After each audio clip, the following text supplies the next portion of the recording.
Bonjour. On retourne à la découverte des psychopathes, des sociopathes et des narcissiques, etc. dont j'ai pu parler récemment.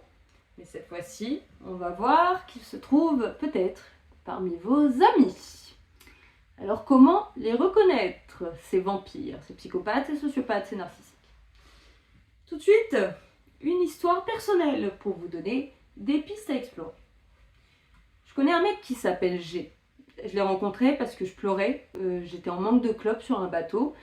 Et moi, je suis très addict à la nicotine. Et donc, je pleurais, c'était horrible, etc. Bon, bref. Et j'ai tout gentil, seul fumeur sur le bateau. Il m'a vu et il est venu me trouver pour me donner des clopes, etc. Trop sympa, voilà. Moi, en plus, j'étais vraiment en PLS, donc ça m'a fait du bien. Merci. J'étais très contente de ce cadeau de G que je ne connaissais pas du tout. Et en plus, forcément, relâche de nicotine, de manque de nicotine, etc. Croyez-moi, j'étais prête à faire des rencontres, etc. Du coup, c'est pour ça que j'ai commencé à discuter avec G, toujours sur ce bateau, et il était avec sa copine, Almada. Donc moi, G et Almada, on discute, etc. sur le bateau, mais bon, la croisière finit par se finir, il est temps de repartir, ok. Après cette petite journée, on est restés en contact, tous les trois. Et au fil du temps, mon amitié avec Almada s'est développée. Ce qui veut dire qu'on est devenu plus proche et qu'elle a commencé à me parler de G, son mec. Donc G, alcoolique, instable, menteur, violent, dangereux, agressif, etc. Vous avez compris. En tout cas, c'est ce qu'elle me disait, mais c'est aussi ce que j'entendais dans les vocaux et les enregistrements qu'elle m'envoyait. En secret, je précise quand même, parce que voilà, elle voulait pas qu'il sache qu'elle parlait de lui, parce qu'il était dangereux, comme vous l'avez compris. On le verra plus tard, moi je connais parfaitement ce genre d'individu. Voilà, ma mère c'est une narcissique en puissance, mon père c'est un sociopathe incontrôlable, et je l'avais déjà compris. À ce moment-là, je le savais déjà. Donc j'aurais dû voir venir le danger. J'avais tous les signes sous les yeux, j'aurais dû savoir qu'il y avait un problème avec G. Et pourtant, même moi qui suis très entraînée, à ce moment-là, je ne me suis pas du tout assez méfiée. Quand Almada m'a invitée à son anniversaire, des mois après notre rencontre, j'y suis allée. J'étais accueillie par Almada, toute sa famille qui était là aussi puisqu'elle vit chez eux, et donc j'ai son mec qui vivait aussi avec toute cette famille.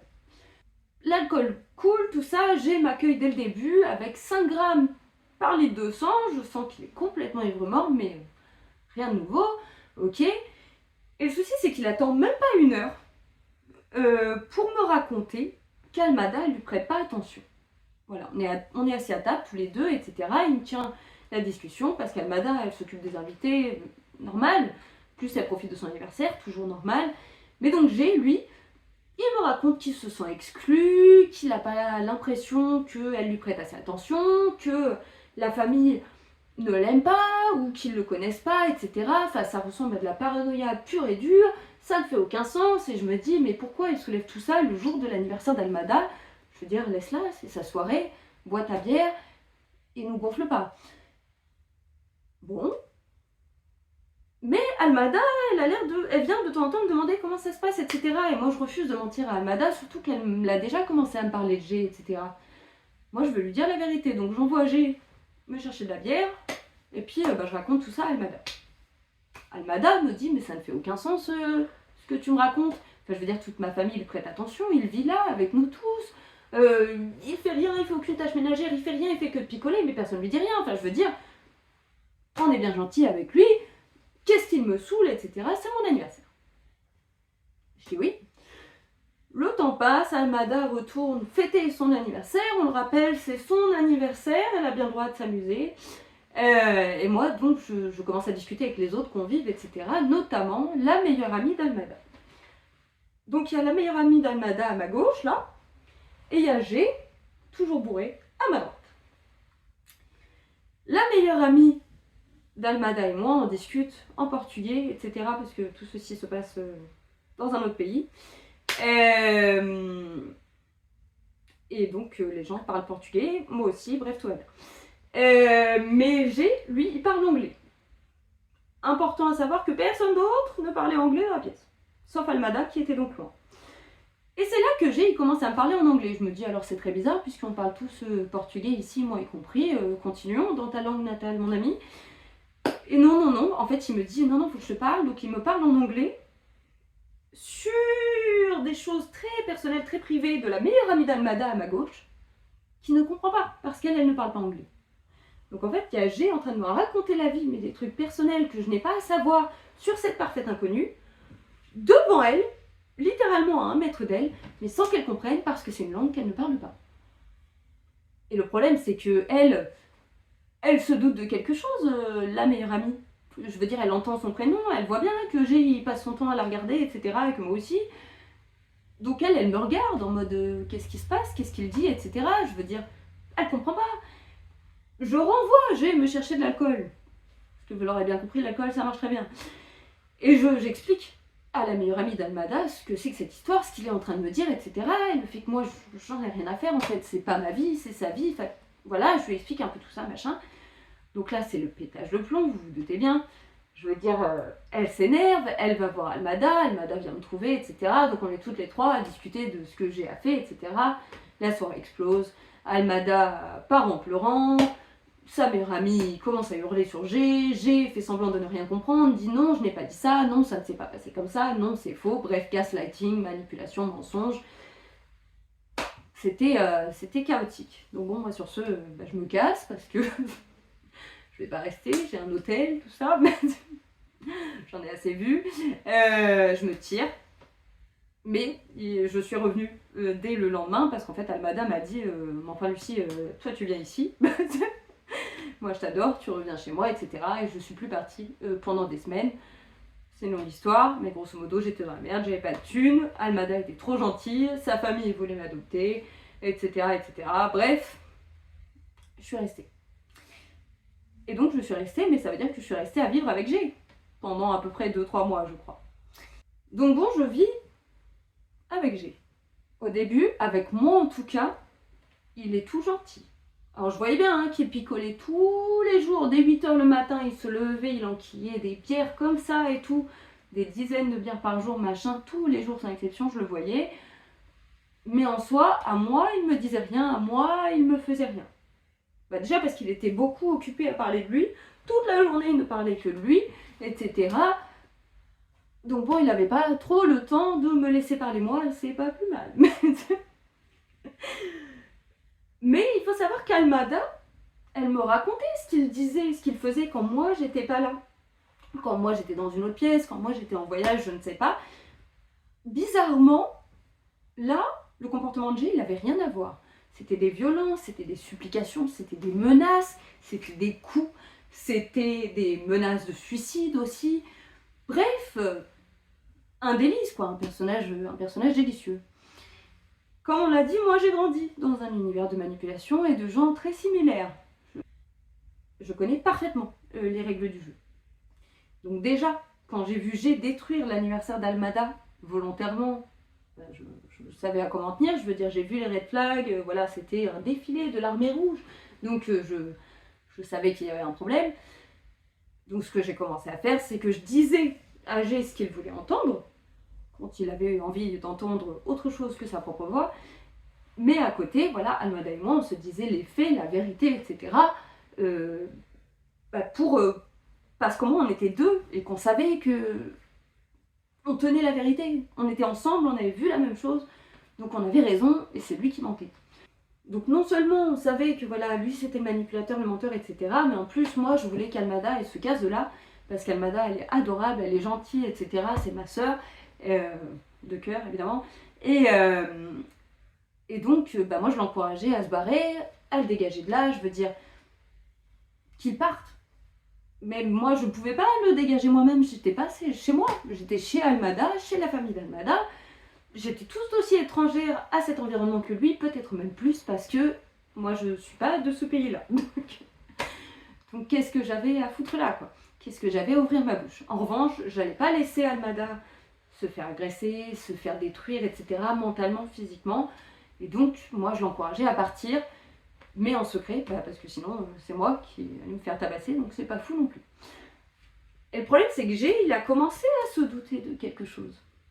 Alors je sais pas si c'est l'attitude d'Almada qui changeait ou si c'est autre chose, mais comme tous les vampires, les psychopathes, les sociopathes, les narcissiques, il a senti la douille arriver. Il a commencé à me demander, par exemple, quand Almada était pas là, quand est-ce que j'allais repartir, parce que ça faisait longtemps que j'étais là, que je profitais des gens, etc., etc. Devant Almada, en revanche, quand Almada était là, il me suppliait de rester. Il me disait « Mais non, ne pars pas, reste avec nous, continue de vivre avec nous, on t'aime trop, etc. etc. » Moi, je traînais un peu dans la confusion, etc. Mais j'avais compris que c'était un malade en puissance.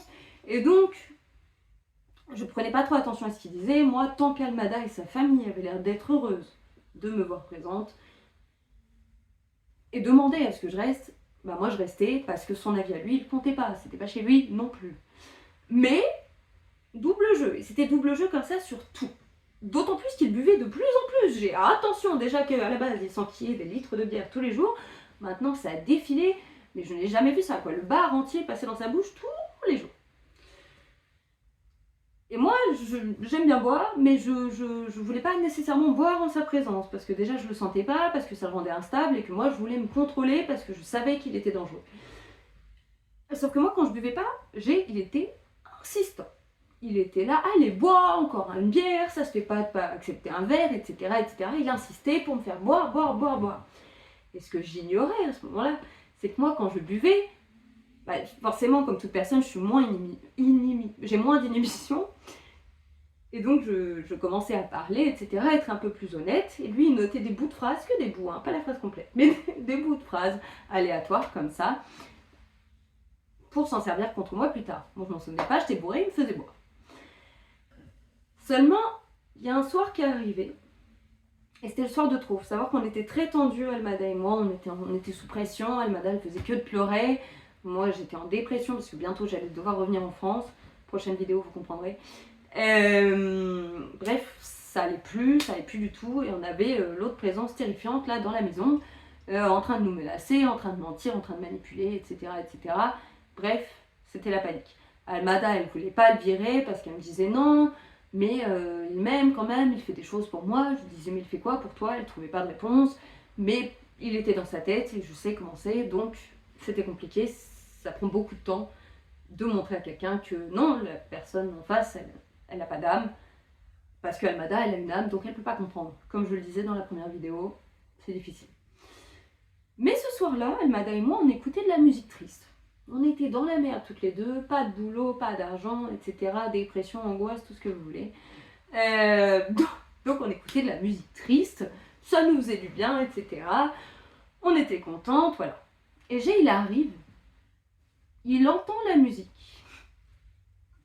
Et il commence à hurler sur Almada qu'elle écoute cette musique parce qu'elle veut le tromper.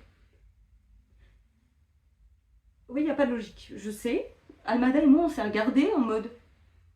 Vraiment incompréhension, la musique ne parlait même pas de tromperie. Le doute était dans la pièce, mais qu'est-ce qu'il raconte? Je veux dire, je voyais bien qu'il était bourré, mais enfin là, quand même, c'était parti loin, quoi. Donc bon, on se regarde, voilà, on reste en silence. Et il commence à crier, tout un tas de trucs qui font aucun sens, il monte dans les tours. Moi, il me dit encore que je suis une profiteuse, mais devant Almada, cette fois-ci. Almada qui me regarde en mode, mais pardon, mais... Voilà, il me dit que je reste là, que j'ai rien à faire là, que je suis en train de détruire leur histoire de 3 ans d'amour. Attention, à moi toute seule, j'ai défoncé leur histoire. Voilà, Almada, elle me défend, elle dit non, mais c'est pas vrai, mais enfin c'est toi le problème, etc. Enfin, c'est la bataille dans la pièce, je veux dire, c'est la galère. Même la mère d'Almada, elle sort de là pour surveiller ce qui se passe et tout. À noter que la mère d'Almada, elle m'avait déjà parlé à moi, en secret, etc., sur le fait qu'il y avait un problème avec G, mais que c'était à Almada de comprendre et de le sortir de sa vie parce que sinon elle reviendrait toujours à lui. Donc j'étais assez d'accord avec la mère d'Almada, mais voilà. Bref, la mère d'Almada, elle vient surveiller l'embrouille, etc. Bref, Almada, elle pleure, moi j'ai les tripes serrées d'anxiété, il est comme ça, il est grand, il est fort, il nous regarde comme ça, bourré, debout, énervé. Et donc je lui dis de se calmer. Donc il s'énerve, etc. Et c'est là qu'il nous ressort des phrases que j'ai dites en soirée, comme je vous l'ai dit, des morceaux de phrases qui font aucun sens. Je me dis, mais qu'est-ce qu'il raconte encore? Et donc, j'ai jamais dit ça, je veux dire hors contexte peut-être, mais dans le contexte, non, non, évidemment que non. Et donc, il commence à jouer sur mes points faibles, parce qu'au final, j'ai fini par me confier, moi, apparemment, âgé, complètement bourré, donc voilà. Donc, il me dit effectivement, voilà, que je suis fausse, que je suis une manipulatrice, que je suis une menteuse, etc. Bref, mes faiblesses, parce que c'est quelque chose que j'ai peur d'être un jour, à cause de mes parents qui sont comme j'ai. Donc, il se sert de tout ça contre moi, etc. Moi, j'ai appris toute ma vie que je méritais pas d'être aimée, que je mérite rien, que effectivement, je suis une profiteuse, que voilà, c'est ce qu'on m'a toujours répété, c'est ce que mes parents m'ont répété depuis ma naissance jusqu'à maintenant. Ils n'ont su que me critiquer, c'est fini par rentrer en moi. Moi, ma petite voix, c'est celle-là, c'est une petite voix qui veut me détruire. Et donc maintenant, j'ai une grosse voix bourrée qui veut aussi me détruire. La situation est pas folle. Je dois lutter pour me rappeler que c'est faux, tous les jours. Mais quand on m'attaque en face comme ça, ou plutôt dans le dos, avec des coups de couteau, bah ouais, c'est pas facile. Mais heureusement, Almada, là, elle retrouve son âme de guerrière. Elle commence à me défendre comme jamais. Il est donc pris sous des feux croisés, parce que moi aussi je défends Almada en même temps. Il sonne la retraite, et depuis des mois que je suis là, enfin, il claque la porte, il dit je me casse, c'est fini, etc. Je vais chez moi, il se barre, tout va bien. On reprend, on refait la fête avec Almada, elle est contente d'en être libérée, elle commence à le virer de tous les réseaux. Je me dis, ah, enfin, j'ai réussi, voilà, c'est bon, elle est libre, elle est plus en danger, moi non plus, c'est magnifique. Et donc on recommence à faire la fête, on écoute de la musique, etc. On rigole, machin, tout va bien. Et c'est là que il rentre dans la pièce parce qu'il avait évidemment gardé la clé de la maison. Et c'est là que le silence s'abat sur la pièce, une chape de plomb. On n'entend plus un mot, on n'entend plus qu'Almada qui pleure du coup devant son retour, toute la bonne humeur s'est échappée, l'adrénaline qui était redescendue, elle remonte en flèche, etc. C'est explosif, c'est la tempête. Donc Almada, elle s'en va aux toilettes, parce que vraiment c'est les larmes, mais normal. On est tous en danger, ça fait peur. La mère d'Almada traîne dans l'encadreur de la porte en mode...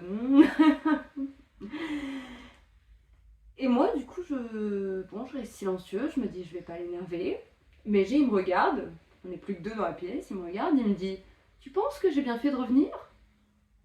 Bon, je me dis alors là, tu vas mourir ma fille, ne dis rien. Donc je ne dis rien. Il me redemande, est-ce que tu penses que j'ai bien fait de revenir? Sois honnête, réponds-moi franchement. Je me dis, bon, de toute façon, ça va péter. Donc je lui dis, bah non, je pense pas, non. Je crois pas que tu sois vraiment le bienvenu ici. Et, et là, ça repart comme en 40.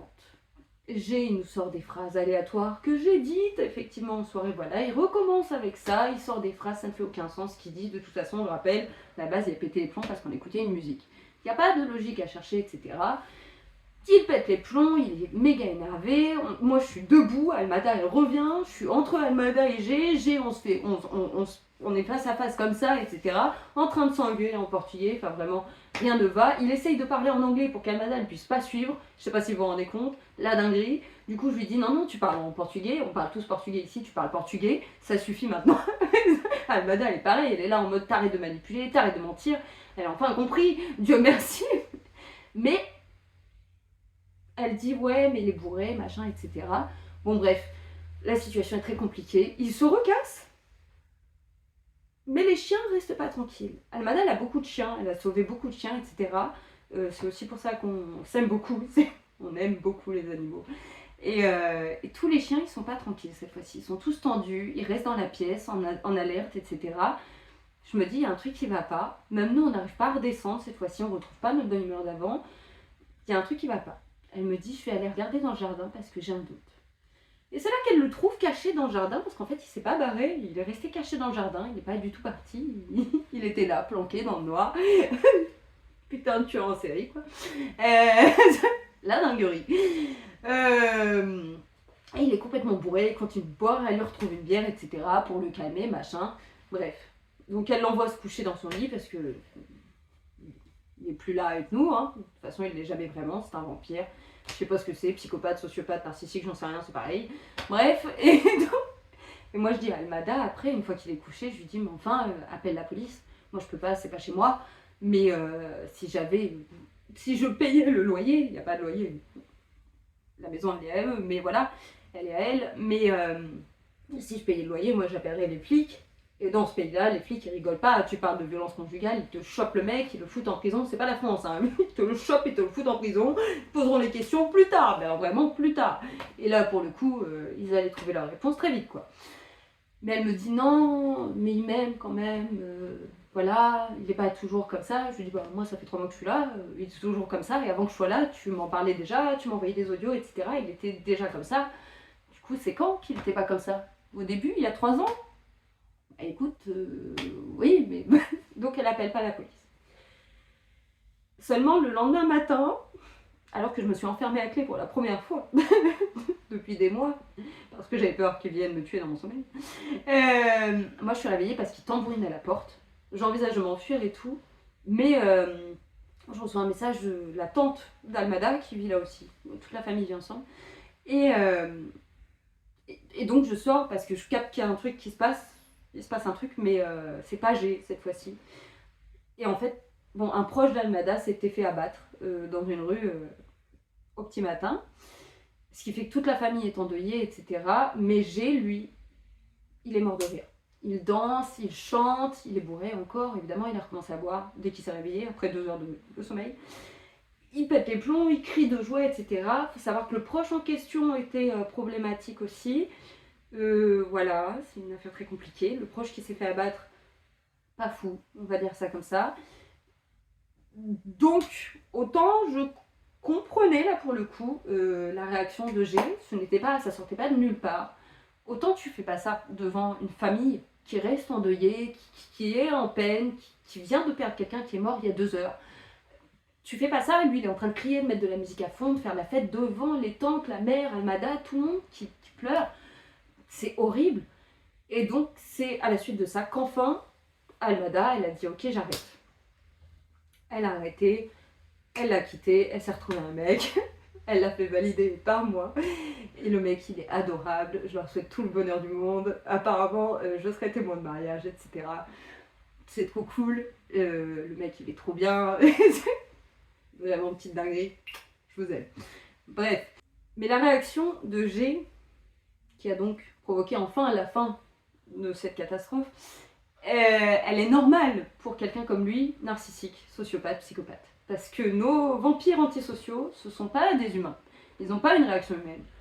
Moi, autant, ouais, je trouvais que c'était pas particulièrement triste la fin du proche en question, pour des motifs que je ne divulguerai pas. Autant, j'allais pas me mettre à chanter, crier joie, etc. La famille était en peine, je suis capable de savoir qu'ils sont en peine, etc. Je les laisse tranquilles, je leur achète du chocolat. Fin de l'histoire, je les laisse, quoi. Mais lui, non, il fait la fête, etc. Il se réjouit, machin, mais devant eux.